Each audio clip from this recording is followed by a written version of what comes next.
lang. Sabi, pulseras na naman daw. Una itong isa, tapos itong pangalawa, lagay ko dito, yan naka-cross, tapos itali.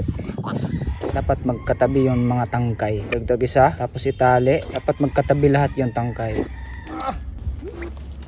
Ito pa oh. Kulang pa, ang dami pa. Ito, yan. Mas maganda kung mas mataas yung tangkay niya.